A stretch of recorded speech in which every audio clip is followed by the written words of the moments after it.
Welcome, everyone. I'm Jeffrey Goodman, Director of Marketing and Development for the YMCA of Northwest Louisiana. We're here at 318 Latino Studios for Shreveport-Bossier, my city, my community, my home. And we have a super special episode today. It's only the second time we've had a co-host. So today's episode will be co-hosted by Kristi Gustavson, CEO of Community Foundation of North Louisiana.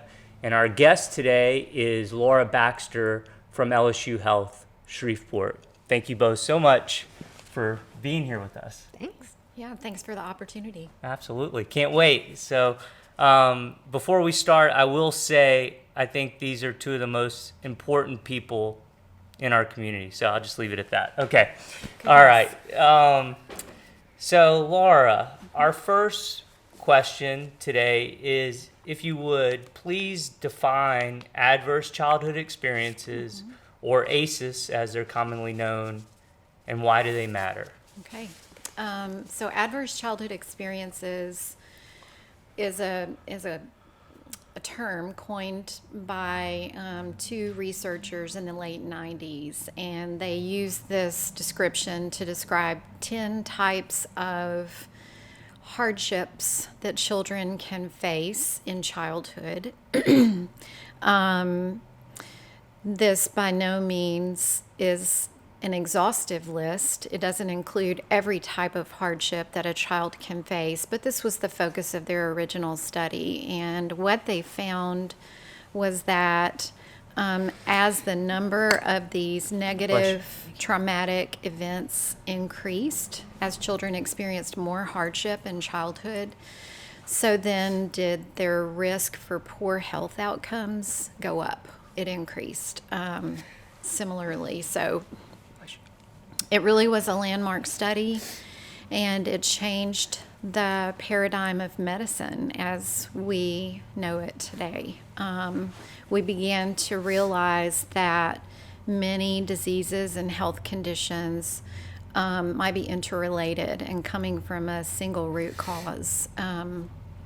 We know that 7 of the 10 leading causes of death, as identified by the CDC, are correlated to the number of adverse events in childhood. Wow. Okay. Wow, that's amazing.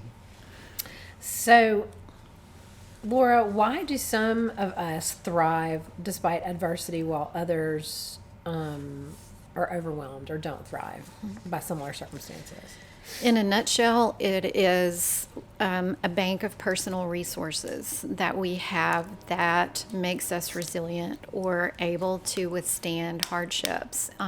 None of us are really born with these resources, but the good news is we can build them at any time, at any age. It is ideal if they begin to be built in us at the earliest point in time. But those resources include safe, stable, and nurturing relationships, coping skills, the ability to manage negative emotions, and what we call capabilities, or the things that we do for fun, our interest-driven activities. Excellent. So, overall, do you think our community, and you can narrow it down to Caddo Parish if you want, Caddo Parish, North Louisiana, do you think it's a resilient community? And you've already said, resilience can be built. So explain that to us. I think we have the potential to be resilient. I think there are signs that many of our children lack resilience in their lives, lack opportunities to build resilience, but we all know, I think the three of us know, that there's no shortage of caring adults in this community. And sadly, there are scores of children who desperately need support from those caring adults. The American Academy of Pediatrics says that relational health is the single greatest protective factor against these negative outcomes of adverse childhood experiences. So for the layperson, what is relational health? Explain that. Good question. It's really your support system. It is, who do you call when times are hard or you need some help? if you think about that list of people that you know you can lean on and trust, who have your back, that is, that's the single greatest source of your resilience. And many children may not have a stable caregiver in their home. But the good news is it doesn't have to be inside the family. The research is pointing to the fact that for children who have two non-parent caring adults in their lives, their outcomes are much better. So that could be anyone, a neighbor, a teacher, a coach. And we didn't really define your role with LSU Health Shreveport. So you are the director, if I'm not mistaken, for the Institute for Childhood Resilience, or ICR as it's commonly known. That's right. So would you mind talking a little bit about the services provided by ICR? Also, when did it start, and what is the genesis, if you could, behind its formation? Sure. The genesis was a conversation with Dr. James Patterson, who is the chair of the Department of Psychiatry and Behavioral Health. And I had been in the audience for a lecture that he gave about the growing problem of mental illness in our community and the inadequacies of the typical responses. And what year are we talking about, approximately? 2020, Okay. actually. So a lot was going on in the world at that point in time, and that net of adversity widened to include everyone. We suddenly began to realize that there was a need to build resilience and these protective factors in everyone's lives. So from that conversation with Dr. Patterson, we developed an idea to start the Institute for Childhood Resilience. And the intention is really to promote policy change within this community and honestly across our state, to educate, evaluate, and promote best practices within organizations that serve children and families. Can you give me an example of a Sure. of a policy change or a potential policy change? I can. Our focus, we really hope to focus as much of our efforts on prevention as well as intervention. It's very easy to be distracted by the big problems that many people face in our community and to use all your efforts on that. But so within that category of intervention, I would say that one of the most important projects we've been focused on is the reforming of our crisis response system in this community. In other words, what happens when you call 911 and the reason for the call is a person in distress, but not committing a crime or causing a disturbance, but someone who's obviously got a need, and it may be obvious that that's a mental health need. In the past, our system has been imperfect to respond. The only response historically has been a police officer in a uniform with a gun arriving in a vehicle with lights going off and sirens. And as you can imagine, if a person is already scared and upset, that's not likely to be a calming factor on the scene. Excellent. So, when I first took my position at Community Foundation, you were the person who introduced me to the concept of adverse childhood experiences. And you should get credit for introducing that concept to many people in our community. So, specifically, you were instrumental in ensuring that every person that works for Caddo Parish schools is ACEs trained. So, tell me about why you did that, and then why that's important. So several years ago, actually, I can tell you what year. It was 2017. A dear friend reported an incident of corporal punishment in a school setting, and the recipient of that corporal punishment was a very young child, a kindergarten student. And this friend was horrified that this was happening. And she came to me and said, "What do we do about this?" And to make a long story short, we went to talk to Dr. Gorey about it. And he explained to us that this was a historical practice that was in place when he was placed in his position, and he was equally concerned. Let me interrupt one second. Corporal punishment, will you just define, because I know there are going to be people out there listening Yeah, going, "What-" spanking. Spanking as a discipline method in Okay, school. perfect. Yeah. And that was at the time a statewide historical practice, Yeah. not just here. Yeah. Right. Not just here. It was statewide.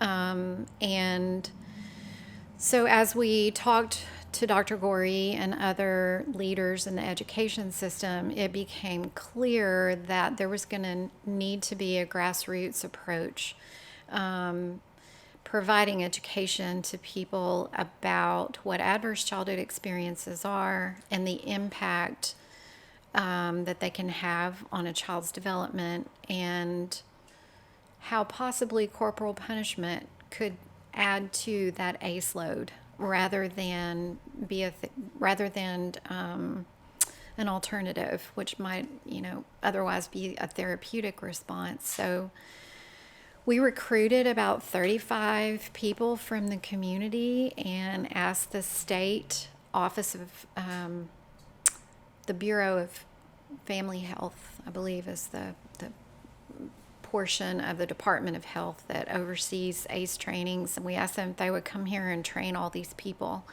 and they had never done this in a region. And so they did. They agreed to do it, and we began to try to saturate the community with ACE trainings and go and give these talks wherever we could. And ultimately, Caddo Parish Schools developed a plan to become a trauma-informed school district. And I believe corporal punishment was abolished in 2021. So that was a wonderful thing to hear, but there was still more work to be done. We wanted to educate folks about the notion that there are many therapeutic responses that we can have when children's behavior gives us a clear sign that something's not right in their lives. So, And what's an example of a therapeutic response?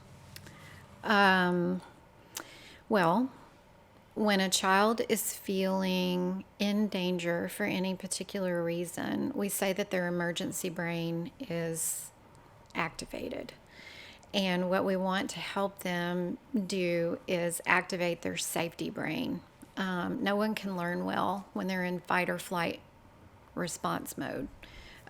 Your only thoughts are of survival. And for a child who's been in emergency brain for too long, those skills are well honed.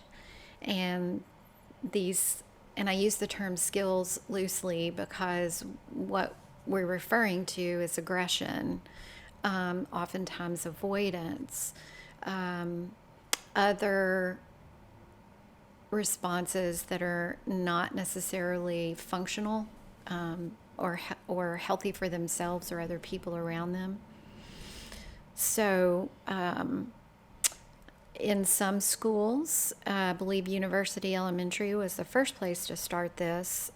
We have calming studios, places where kids can go to de-escalate and to get themselves in safety brain so that they can relax and focus their attention and learn challenging material like multiplying fractions or whatever it is they may be focused on.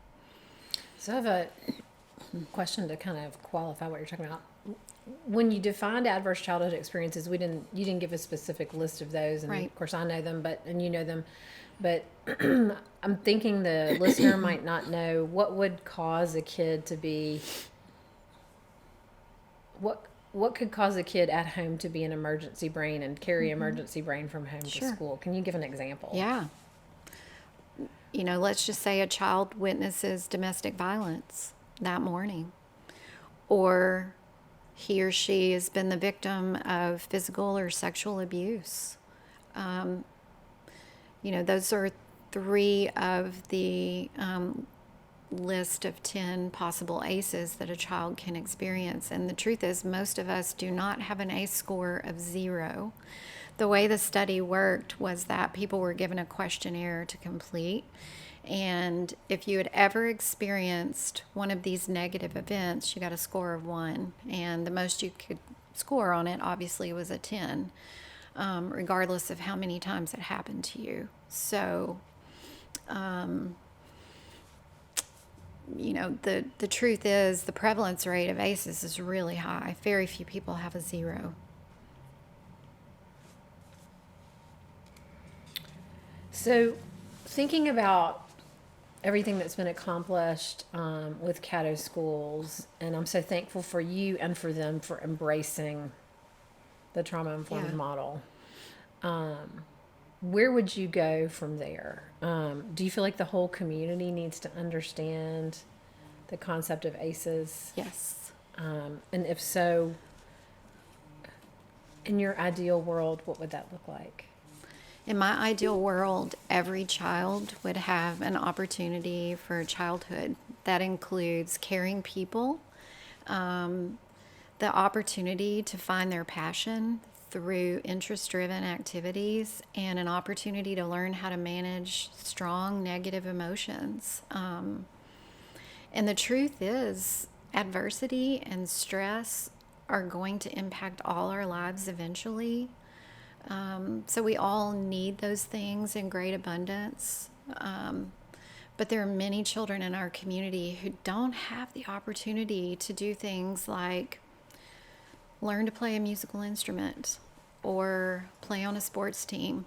And sports experiences are great opportunities to be connected to caring adults and to learn to manage your emotions, because you get kicked out of the game if you are aggressive toward another player or toward an umpire. So you've got to learn some social skills in order to play the game that you love. So there's a built-in incentive to practice staying in safety brain and using what we called executive function skills, the ability to solve problems in a safe manner and think about another person's perspective. And parents listening to this, and just general community members listening to this, like what can they do with regards to the issue of ACEs and some of what we've discussed today, making the community more resilient, some of these topics that we've discussed? What in general can parents and just people in the community do?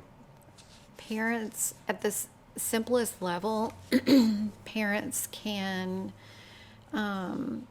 get themselves and their children involved in group community experiences, such as events that may take place in community centers or at the library. There are lots of opportunities out there, but people don't fully understand how very important these things are for the emotional well-being of children and adults.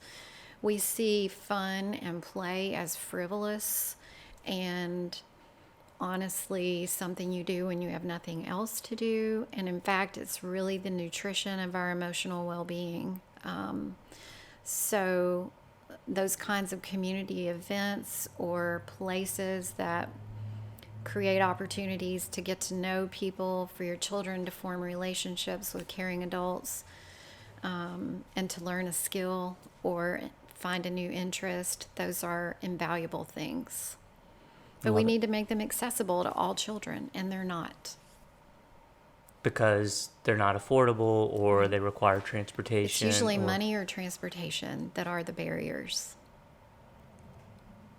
So we've been talking a lot about children, and I want to take your focus to young children. And you once said, there's a great opportunity for learning, but there's also a great possibility for damage during those young years. So why is the first 5 years of life so important, sort of the sweet spot for It's this period of neuroplasticity that we are all in the first 5 years of life. And what we mean by that is that our brain is far from fully mature when we're born. It's still developing.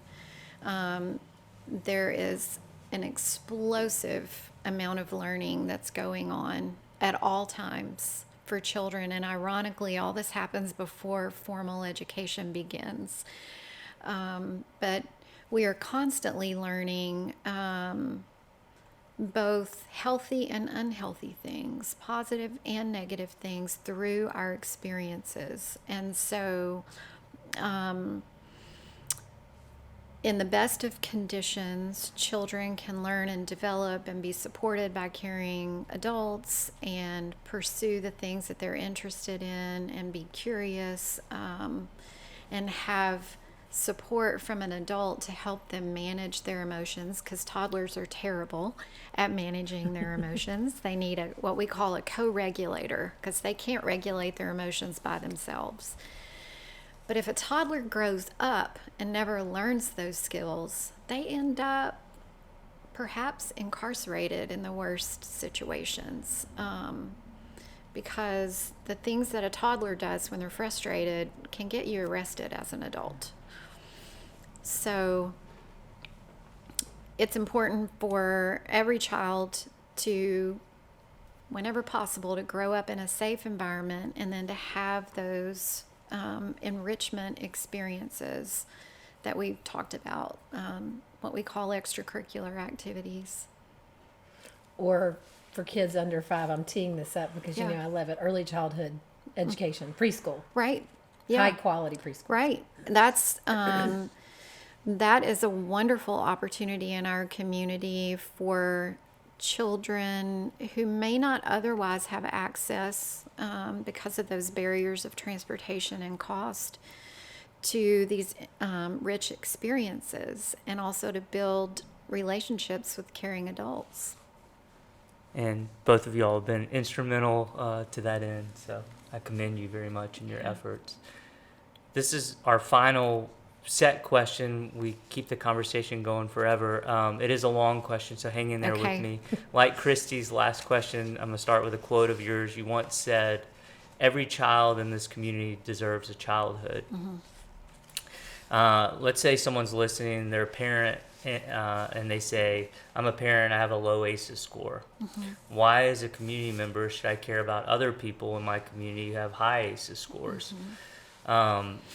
So that's my first question. Okay. Kind of next part of this is, how are we doing a better job in our community recognizing trauma, and how are we doing a better job building resilience? Okay. So I have to give credit where credit is due. Dr. Jack Shonkoff of the Harvard Center on the Developing Child once said, "We all have a stake in the healthy development of every child." We all want, whether we know it or not, we want every child to achieve success in this community. We want them to grow up and be ready to be contributors to the community, to participate in the workforce, to have their own sustainable living wage job. Conversely, if they don't have those opportunities, they are likely to end up in poverty. Without that opportunity for a sustainable living wage job, the risk is there for dropout in school, and a person's occupational choices are very limited without at least a high school diploma. So I think when someone who is privileged enough to have advantages for their child will think about the impact of those who don't have advantages, and suddenly you realize that affects all of us. When one child does not reach his or her potential, we will all be impacted in some form or fashion by that child. I can make an argument that to those who care about the well-being and the emotional and the success opportunities for every child. I could also make an argument to someone who cares about their pocketbook. How do you want your tax dollars spent? Do you want them spent on infrastructure and roads, or do you want them spent on dealing with social problems like crime and substance abuse? And when you say the expense is greater if we don't have the Right. prevention in place, Yeah. the expense is greater fixing the problem than trying to prevent the problem. There's a Nobel Prize winning economist, Dr. James Heckman, who has spent his entire career studying this issue.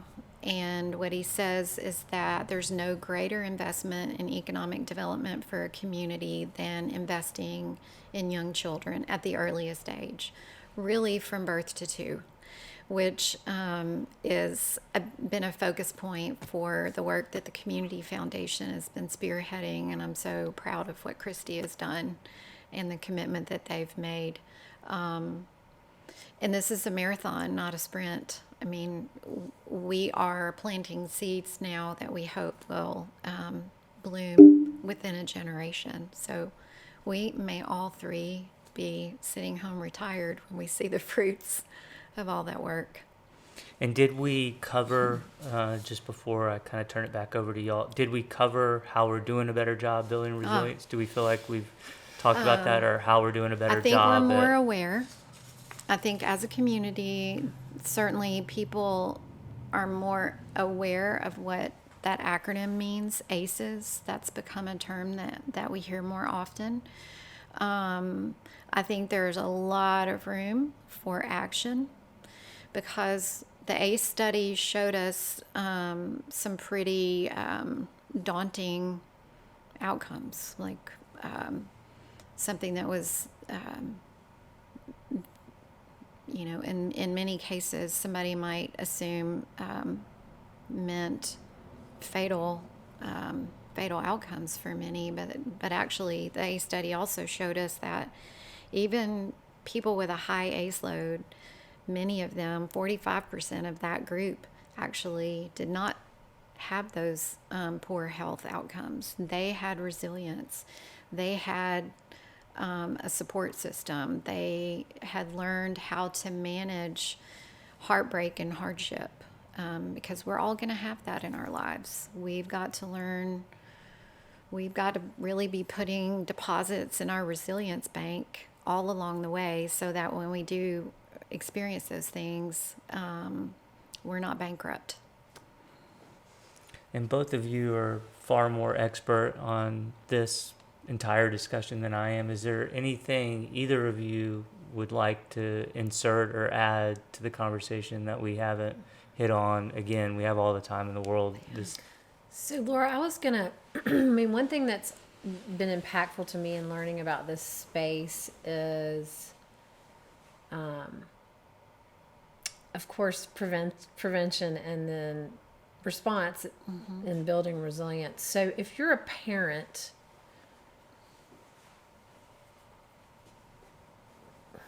why is it important to understand your own ACE score? And then what should you be on the lookout for relative to parenting your child? Okay. I think it's important to understand our own ACE score in the context of this. The common denominator that all ACEs have is that they provoke our stress response system. And that really is the silent killer, if you will. I know that's a dramatic term to use, but when our stress response system is activated too often, then that's when we stay in emergency brain too long. What's happening elsewhere is that our body is flooded with cortisol, which is like battery acid if it's doing that for too long. We're only really made to withstand that stress response for about 20 minutes. So we've got to learn how to interrupt it and how important it is to interrupt it, how important it is for us to engage in soothing, peaceful activities like walking in nature or exercising, going to spin class, which Kristi teaches. The why. As I've learned more and become more aware, I've realized how important resources like the Y are for our community. Because every minute spent in community with other people and in movement are deposits in our resilience bank, and they help us interrupt that stress response. So I don't know if I answered your question or not. Well, and But- so, in other words, if you're a parent and you get in an argument with your spouse in front of your child, I did not answer your you question. didn't ruin their life. Right. You didn't ruin their life. You need to be aware of your own experiences, but also to know, I try to reassure parents in my counseling office that you can't prevent hardship and heartbreak, but you can help your child learn how to manage it. Your role is to be that co-regulator of emotions. And rather than suppressing those emotions, helping them to express those in ways that don't hurt themselves or other people. And expression doesn't have to mean you sit in a therapist's office and talk for an hour. It can be painting or music or writing, lots of ways to express those emotions. But parents need to pay attention to this. When a child's response doesn't fit what's going on, then you need to be aware that there may be something else that's troubling them. This doesn't mean they've experienced an ACE, but I always say when there's a disproportionate response to a situation, when a child gets much more upset than you think they would if, someone takes a pencil and they need it to do their work. Some other kids just, joking around with them and they fall apart or have an extremely angry response. There's probably something else that's suppressed that's not being talked about. So that's something we want to pay attention to in classrooms as well.